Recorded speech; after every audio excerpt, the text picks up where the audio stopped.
ஓம் முருகா போற்றி. ஓம் சரவண பவ. என் அன்பு பிள்ளையே, என் வார்த்தைகளை எல்லாம் மறந்து விட்டாயா என்ன? என் பக்தனின் அத்துணை இஷ்டங்களையும் நான் பூர்த்தி செய்வேன்.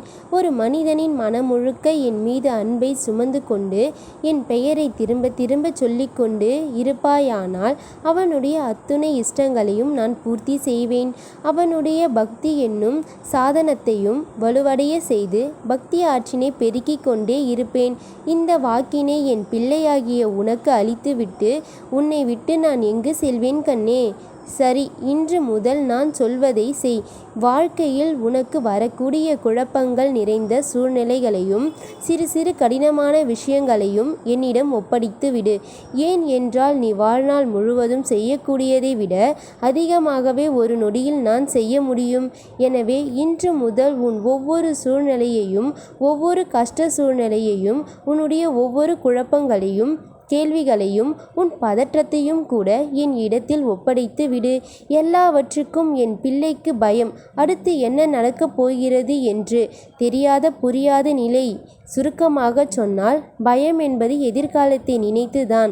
எதிர்காலம் என்பது இங்கே அடுத்த நொடி, அடுத்த நாள், அடுத்தடுத்த வருடங்கள் என அனைத்திற்குமே பொருந்தும். பயம் என்னும் ஒரு துளி நஞ்சு உன்னை மட்டும் கொல்லாது, உன்னை சார்ந்தவரையும் கொல்லும் இயல்புடையது. உனக்கோ ஒரு செயலை செய்வதற்கு முன்பு பயம்.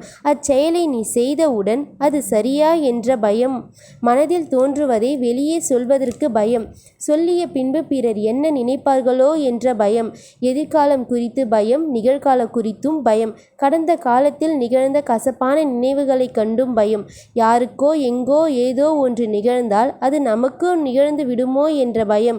முயற்சி செய்யவும் பயம். வெற்றி பெறுவோமோ என்ற பயம். தோல்வி அடைந்தால் என்ன செய்வது என்று பயம். சந்தோஷமாக இருந்தால் அடுத்த நொடி கஷ்டம் வந்து விடுமோ என்ற பயம். இப்படி உன் வாழ்வில் பயம் பயமாகவே இருக்கிறது. என் கண்மணியே, இன்று இந்த நொடி ஒன்றை மட்டும் சொல்கிறேன், மனதில் நிறுத்திக்கொள். வாழ்வில் வாழ்க்கை ஒரு புத்தகம். வாழ்க்கை என்னும் அடுத்த பக்கம் எப்படி இருக்குமோ என்று பயம் கொள்ள தேவையில்லை. ஏன் என்றால் உன் வாழ்வின் நூலாசிரியர் இறைவன்தான்.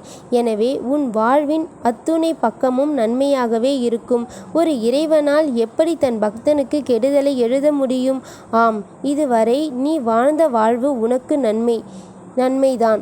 இனி வரும் உன் புத்தகத்தின் பக்கங்களும் உனக்கு நன்மையாகவே இருக்கும். இனி உன் வாழ்வின் முடிவும் உனக்கான நன்மையே. எனவே இனி பயமோ பதற்றமோ கலக்கமோ தேவையில்லை. நம்பிக்கையோடு இரு. எல்லாமே நன்மைக்கே. யாமிருக்க பயமேன். வேல்வேல் முருகா. வெற்றிவேல் முருகா.